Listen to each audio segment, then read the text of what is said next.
উনি সফরে বেরিয়েছেন হাদিস কালেকশনের জন্য। প্রচন্ড শীতের রাত, উনি মাগরিবের নামাজ এশারের নামাজ পড়ে একটা মসজিদে শুয়ে পড়লেন, আর শুয়ে শুয়ে হাদিস পড়তেছেন। কি পড়তেছেন? কথা বলেন। আর মনে মনে ভাবলেন রাতটা মসজিদে কাটায় দিই, ফজরের নামাজ পড়ে আবার বেরোবো। কিন্তু দারোয়ান এসে বলে মসজিদে থাকতে পারবেন না, ওঠেন। দারোয়ান আছে না, কথা কন। আহমদ ইবনে হাম্বল বললেন আমি শুধু রাতটা থাকতে চাই, আমি তো ফজরেরও মুসল্লি, ফজর নামাজ পড়বো তো এই মসজিদে, আমার থাকতে দাও। দারোয়ান তো দেয় না, না মসজিদে থাকার জায়গা না, যান মিয়া। উনি যে আহমদ ইবনে হাম্বল এটা চিনে নাই, থাকতে দেয়। কি করবে এখন? উনি কাঁথা গুছিয়ে হাদিসের কিতাব নিয়ে কাঁধের মধ্যে ব্যাগ নিয়ে মসজিদ থেকে বেরোয় গেলেন। কি আর করবেন, প্রচন্ড শীত, আর কাঁপতেছেন, বুড়ো মানুষ। পথিমধ্যে দেখলেন বাজার, বাজার একজন খাব্বাজ, শাবুন খাব্বাজ, যুবক রুটি বিক্রেতা। সে রুটি বিক্রি করে, চুলার মধ্যে রুটি সেকে। সে যে সালাম দিল আসসালামু আলাইকুম, যুবক বলে ওয়ালাইকুম আসসালাম। আহমদ ইবনে হাম্বল বলে যুবক আমার যাওয়ার জায়গা নেই, সফরে বেরিয়েছি, খুব শীতে কষ্ট পাচ্ছি, রাতে যদি তোমার এই চুলা থেকে একটু আগুন পোহাই কোনো সমস্যা? যুবক বলে না না সমস্যা না, হালান সাহালান, বসে আমদের আসেন আসেন, আপনি আগুন পোহাইলে আমার সমস্যা কি? সুবহানাল্লাহ পড়েন। আল্লাহ শুকরিয়া করে উনি বসলেন আর আগুন পোহাচ্ছেন। আর খেয়াল করলেন যুবক রুটি বানায় আর পরে আস্তাগফিরুল্লাহ, রুটির দলা বানায় পরে আস্তাগফিরুল্লাহ, খামির বানায় আর পরে আস্তাগফিরুল্লাহ, রুটি নিয়ে উনুনের ভিতরে চুলার ভিতরে সেকা দেয় আর পরে আস্তাগফিরুল্লাহ, দোকানদারের কাছে কেউ আসলেই সে রুটি দেয় আর পরে আস্তাগফিরুল্লাহ, ক্রেতার কাছ থেকে টাকা নিয়ে ক্যাশ বক্সে রাখে আর কি পড়ে, আবার রুটি বানানো শুরু করে আর কি পড়ে, খালি এইটাই পড়তেছে। ইমাম আহমদ ইবনে হাম্বল তো অবাক, কিরে এটা আবার কেমন যুবক, খালি আস্তাগফিরুল্লাহ। উনি প্রশ্ন করলেন যুবক ঘটনা কি? আসার পর থেকেই তোমার দেখতেছি তুমি রুটি বানাও, রুটি বিক্রি করো আর পড়ো আস্তাগফিরুল্লাহ, মালাকা ইয়া শাবাব। যুবক বলে আস্তাগফিরুল্লাহ আমার সবচেয়ে বেশি পছন্দের আমল, আমি সব সময় আঠার মতো ইস্তেগফারের সাথে লেগে থাকি আর সব সময় পড়তে থাকি আস্তাগফিরুল্লাহ, আর এর বদৌলতে আল্লাহ আমারে মুস্তাজাবুদ দাওয়া বানিয়ে দিয়েছে। আহমদ ইবনে হাম্বল তো অবাক, আনতা মুস্তাজাবুদ দাওয়া, তুমি মুস্তাজাবুদ দাওয়া রুটিওয়ালা? আমি এত বছর হাদিস পড়াই, আমিও তো মুস্তাজাবুদ দাওয়া না, আর তুমি রুটি বেচো বাজারে, তুমি মুস্তাজাবুদ দাওয়া, তুমি দোয়া করলেই সব কবুল হয়ে যায়? যুবক বলে না আনা মুস্তাজাবুদ দাওয়া, আমি আমার জীবনে যত দোয়া করেছি কবুল করে নিয়েছে কে? সব দোয়া কবুল করে নিয়েছে আল্লাহ, একটা দোয়া ছাড়া। কয়টা? আহমদ ইবনে হাম্বলের কৌতূহল, কিউরিয়াসিটি আরো বেড়ে গেল। কি? সব দোয়া কবুল হয়েছে একটা দোয়া ছাড়া? মাযালিকা দোয়া ইয়া শাব, কি সেই দোয়া?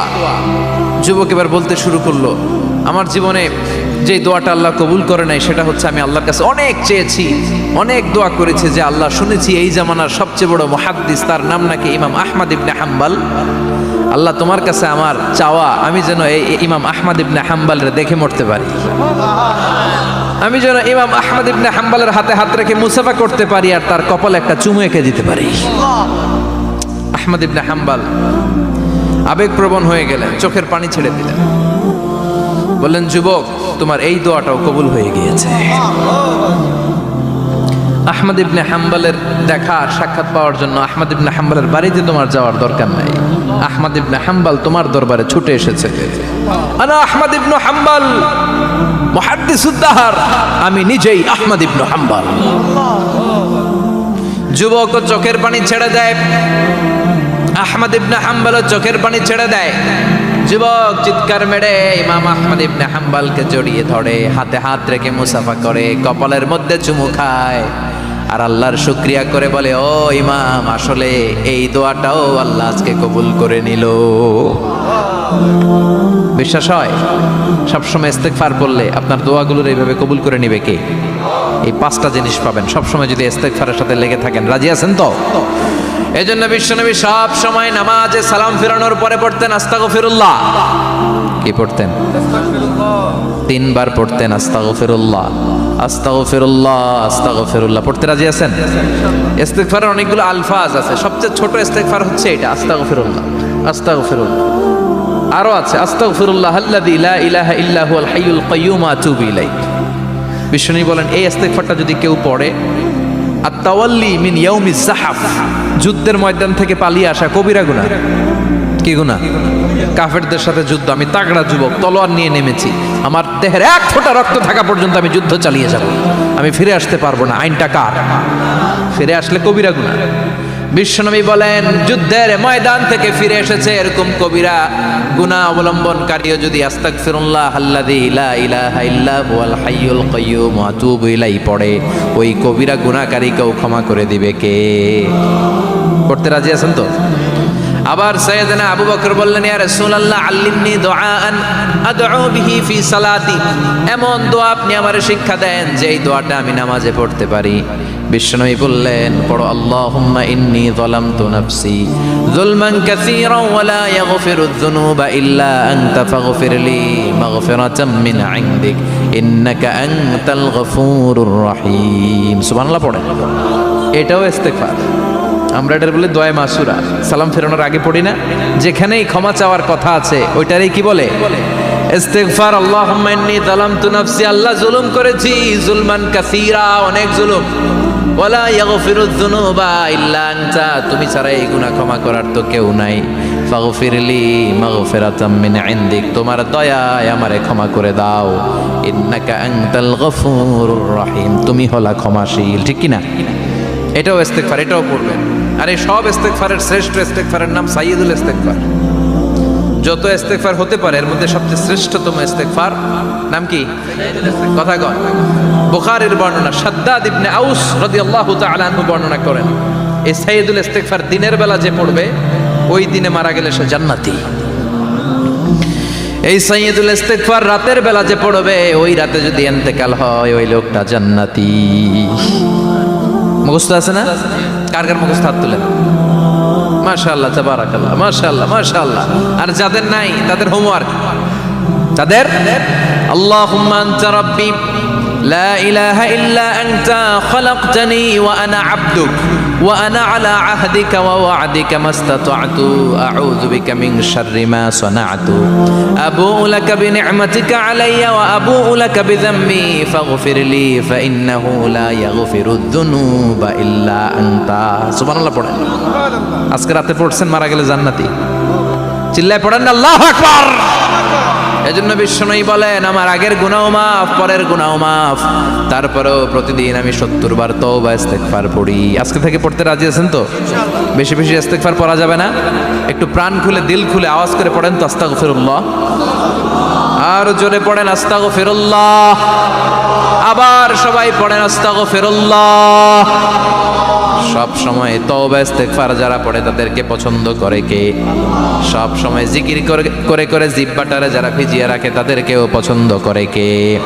আল্লাহ বলেন ওয়াজকুর রাব্বাকা ফি নাফসিকা তাদাররুআন ওয়া খীফাতান ওয়া দুনাল জাহরি মিনাল কওলি বিল গুদুবি ওয়াল আসাল ওয়া লা তাকুম মিনাল গাফিলিন। সুবহানাল্লাহ পড়ে।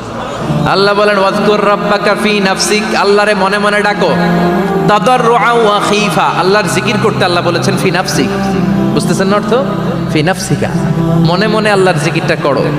তাদাররুআন ওয়া খীফা, তাদাররুআন মানে বিনয়ের সাথে, with full of humility, submission and humbleness, বিনয়ের সাথে আল্লাহর ডাকো। ওয়া খীফা, গোপনে গোপনে ডাকো। দুনাল জাহারি মিনাল কওল, চিৎকার চেঁচামেচি করে ডেকো না। কার কথা? আওয়াজ করে জিকির করো না। এই যে আমরা মাহফিলে লা ইলাহা ইল্লাল্লাহ জিকির করে, এটা তালিমান। উদ্দেশ্য কি? তালিমের জন্য আওয়াজ করে জিকির জায়েজ আছে, কিন্তু ব্যক্তিগত জিকিরের যে ইবাদতটা এটা আস্তে আস্তে হইতে হবে, এটা ভদ্রভাবে হতে হবে, চিল্লাচিল্লি করে নয়। আবার তালিমের জিকির ওইটাও ভদ্রভাবে।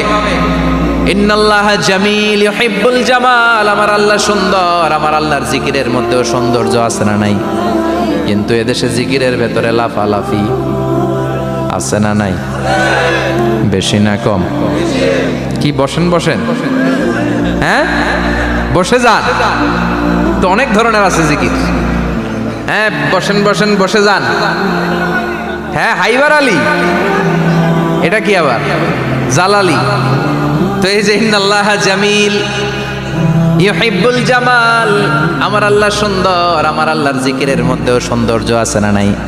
তালিমের উদ্দেশ্যে সবাই মিলে জিকির করা যায়, কিন্তু চিল্লাফাল্লা করা যাবে না, লাফালাফি করা যাবে না, মাথা ডানে বায়ে ঝোলানো যাবে না, ঠিক কি না? কিন্তু লাফালাফির জিকির আছে না নাই? লাফাইতে লাফাইতে, হ্যাঁ, গাছের আগায় বাঁশের আগায়, আবার যিনি জিকির পরিচালনা করে ওনার কান্দে যায় ওঠে, আছে না নাই? বিশ্বনবী সাহাবাদের নিয়ে জিকির করছেন, সাহাবারা লাফাতে লাফাতে খেজুর গাছের আগায়, হাদিসে আছে না এটা? বিশ্বনবী সাহাবাদেরকে নিয়ে জিকির করছেন, লাফাতে লাফাতে আবু বকর বিশ্বনবীর কান্দের উপরে, আছে হাদিসে আছে। এটা জিকির নয়। কি সুন্দর দেখেন, ইসলাম বোঝা কত সহজ। ওয়াজকুর রাব্বাকা ফি নাফসিকা তাদাররুআ ওয়া খাইফা, গোপনে জিকির করো, ভদ্রতার সাথে বিনয়ের সাথে জিকির করো। ওয়ালা তাকুম মিনাল গাফিলিন দুনাল জাহারি মিনাল কওল, চিৎকার চেঁচামেচি করে জিকির করো না। যারা চিকফাল দিয়ে হই হই হই হই করে, আছে না? হই হই হই হই হই হইয়ের ভিতরে আল্লাহর নাম আছে, হ্যাঁ? এই যে হুই হাই হুই হাই, এই স্টাইলের যে জিকির, এটার ভিতরে আমার আল্লাহর নাম আছে? আল্লাহর নাম যদি না থাকে ওইটা জিকির হবে? কথা বলেন। বিষ্ণু বললেন, খবরদার, চিৎকার চেঁচামেচি করে লাফালাফি করে যারা জিকিরি করে এরা মনে করে আল্লাহ কানে শোনে না। কথা বলেন। আপনি গোপনেও আল্লাহর ডাকলে আপনার ডাকে সাড়া দিবে কে? এজন্য রাব্বুল আলামিন বলেন, ফাযকুরুনি আযকুরকুম ওয়াশকুরুলি ওয়ালা তাকফুরুন। বান্দা আমার জিকির তোমরা করো, আমিও তোমাদের জিকির করব, ঠিক কি না?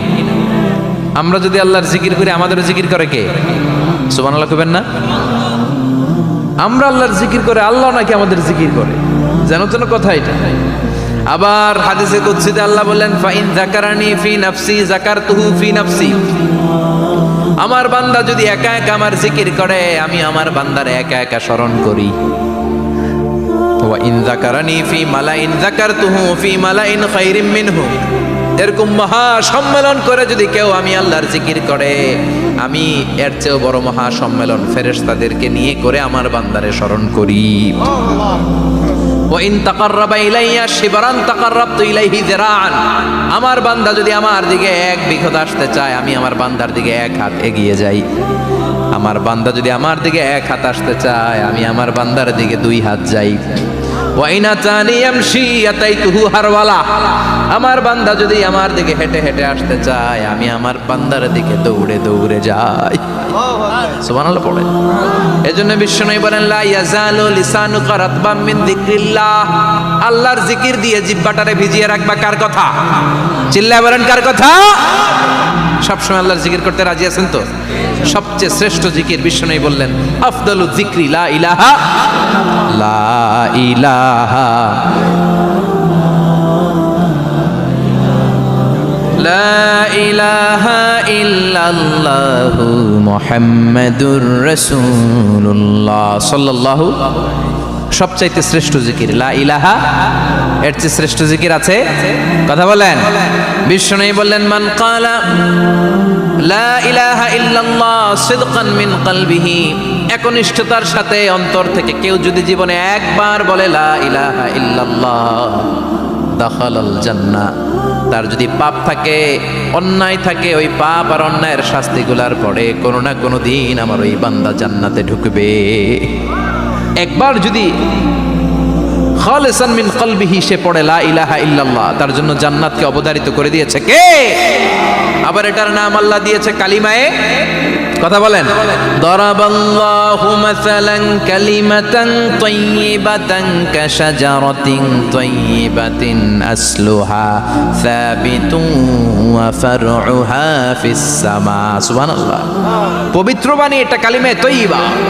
আবু সাঈদ আল খুদরি থেকে বর্ণিত, মুস্তাদরাকে হাকিম আর সহিহ ইবনে হিব্বানে এসেছে। বিশ্বনবী বলেন, মুসা আলাইহিস সালাম আল্লাহর একবার প্রশ্ন করলেন, ইয়া রাব আল্লিমনি দুআন আদউ বিহি। আপনি আমার এমন একটা জিকির শিক্ষা দেন যেই জিকির দিয়ে আমি শুধু আপনার জিকির করব, কেউ এই জিকির করতে পারবে না। এই জিকির জানবো শুধু আমি, আর জানবেন। কথা কোন? প্রশ্ন করছে কে? হ্যাঁ, কাকে করেছে?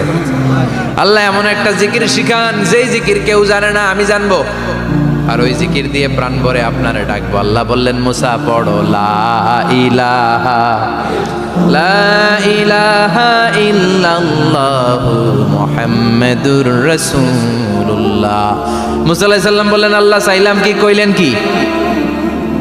লা ইলাহা তো জাতীয় জিকির, এটা তো আন্তর্জাতিক জিকির, এটা জানে না এমন কেউ নাই। এমনকি হিন্দু ভাইরাও জানে, কথা কন।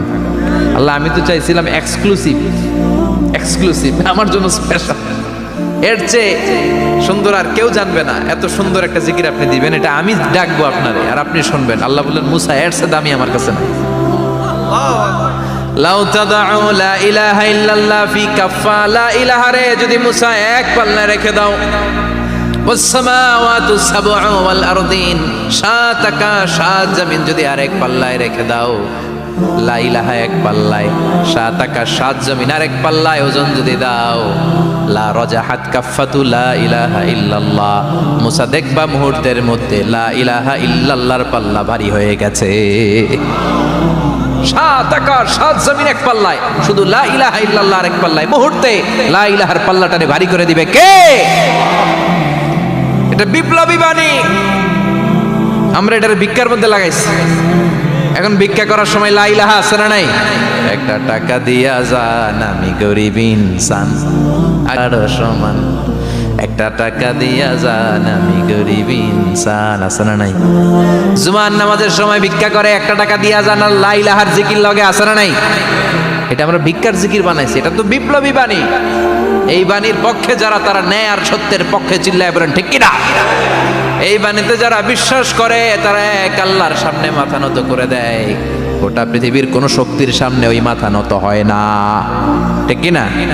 এই লা ইলাহা যারা আমরা মানি, আল্লাহ ছাড়া কারো সামনে মাথা নত করব?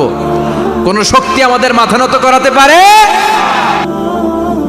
এই কালেমার আন্দোলন যারা করে, তারা আল্লাহ ছাড়া পৃথিবীর কাউরে ভয় পায় না।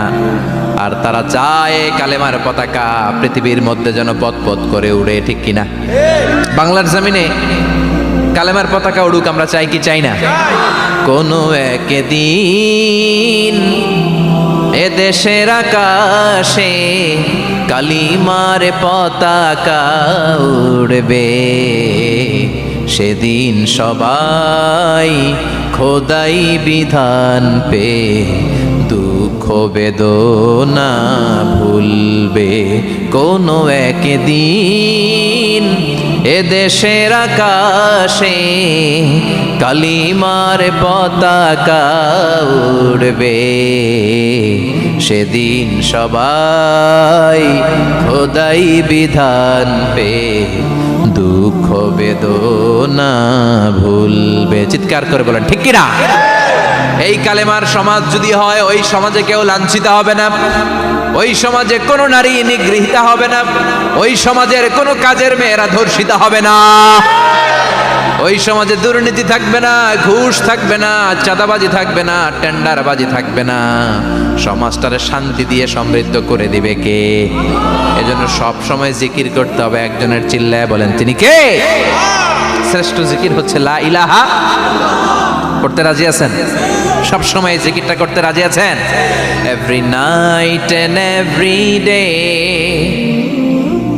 every night and every day, never forget to say la ilaha illallah, never forget to say la ilaha illallah. পড়েন, every night and every day, every night and every day, never forget to say la ilaha illallah, never forget to say la ilaha illallah, never forget to say la ilaha illallah. When you're walking down the street, use your time and repeat and say in every heartbeat la ilaha illallah. When you're walking down the street, Use your time and repeat and say in every heartbeat La ilaha illallah. Every night and every day, every night and every day, never forget to say La ilaha illallah. চিল্লায় বলেন ঠিক কিনা?